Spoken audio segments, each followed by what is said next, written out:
നമസ്കാരം. പതിരും കതിരും.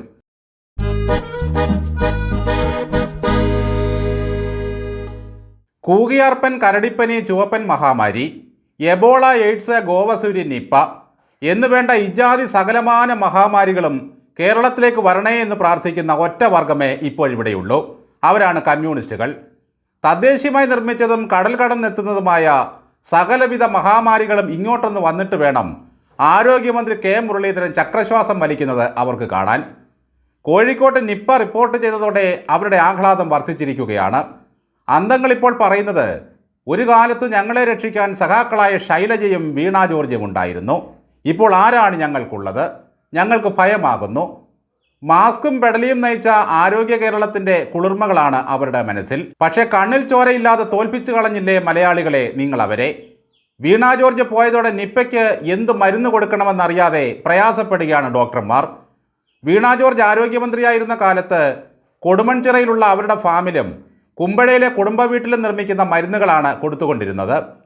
ഒറ്റ ഡോസിൽ തന്നെ അന്ന് നിപ്പ രോഗികൾ രക്ഷപ്പെട്ടിരുന്നു. അല്ല കമ്മികളെ, അവരുള്ളപ്പോൾ ഇവിടെ ഉണ്ടായിരുന്ന ഡോക്ടർമാർ തന്നെയല്ലേ ഇപ്പോഴും ചികിത്സ നടത്തുന്നത്? അതോ വീണ ജോർജ് പോയ പുറകെ ആ ഡോക്ടർമാരും കൂടെ പോയോ? വീണ ജോർജിനെ ആറന്മുളക്കാർ എടുത്ത് നിലത്തടിച്ചതോടെ നിപ്പ പരത്തുന്ന പഴന്തീനി വവ്വാലുകൾ വല്ലാത്ത കലിപ്പിലാണ്. അവറ്റകൾ തലകീഴായി കിടന്നുകൊണ്ട് ചോദിക്കുകയാണ്, എവിടെ ഞങ്ങളുടെ വീണ ജോർജ്?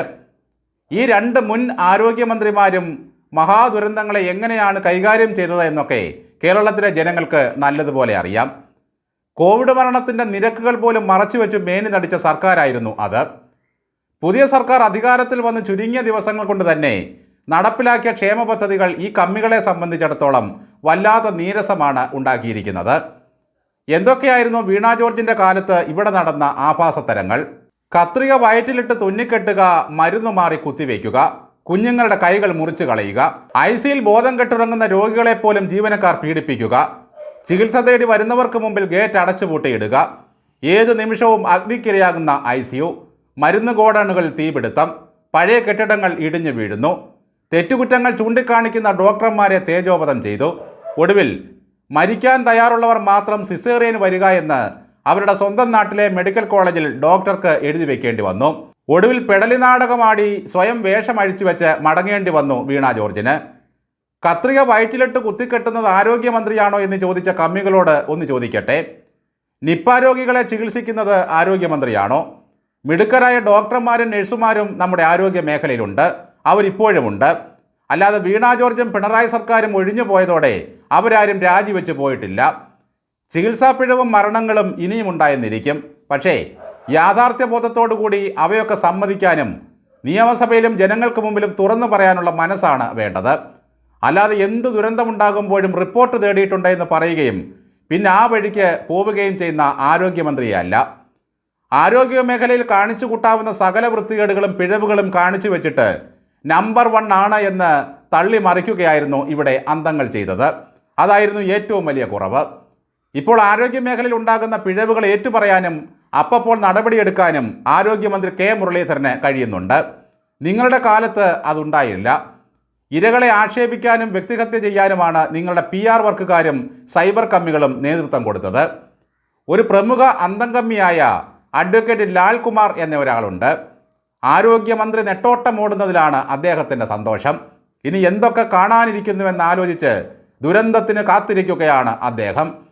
യൂസ് യുവർ ബ്രെയിൻ എന്ന വാക്കിലൂടെയാണ് അദ്ദേഹം പ്രശസ്തനായത്. കഴുത കാമം കരഞ്ഞു തീർക്കുക എന്ന് കേട്ടിട്ടേയുള്ളൂ. ഇപ്പോൾ കമ്മികളാണ് ആ പണി ചെയ്തുകൊണ്ടിരിക്കുന്നത്. ഭരണത്തിൻ്റെ തണലിൽ ചില്ലറ കിടുപിടികളൊക്കെ ഒപ്പിക്കുകയും ചിക്കിലി ഉണ്ടാക്കുകയും ചെയ്ത അന്തങ്ങളുടെ അവസ്ഥ വളരെ ദയനീയമാണ്. വീണ ജോർജ് ആരോഗ്യവകുപ്പ് ഭരിച്ചിരുന്ന കാലത്ത് കാലൻ കയറുമായി വരുമ്പോൾ വീണ മുമ്പിൽ കയറി നെഞ്ചു വിരിച്ച് നിൽക്കുമായിരുന്നു. അത് കണ്ടു ഭയന്ന കാലൻ എത്രയെത്ര ജീവിതമാണ് തിരിച്ചു നൽകിയിട്ട് പോയത്.